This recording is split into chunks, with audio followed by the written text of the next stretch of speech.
Hello, ఆ sauce ఇవ్వండి. నేనెవరో నీకు తెలుసా? తెలీదు. కమాండ్ చేస్తున్నావేంది? నిన్న నీ బాయ్ ఫ్రెండా? మరి ఏదో మొగుడిని అడిగినట్టు అడుగుతున్నావు. నువ్వే తీసుకో. ఆ సాస్ ఇంకోటి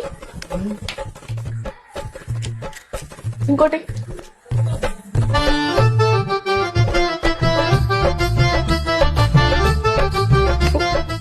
లంచ్కి ఏం చేసావు?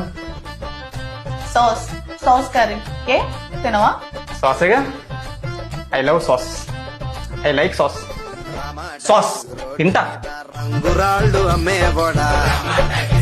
ఈరోజు ఏదైనా ఆర్డర్ చేయాలా లేకపోతే రెస్టారెంట్కి పోదామా? సాస్ ఆర్డర్ చేయి. ఉన్నది పనితనము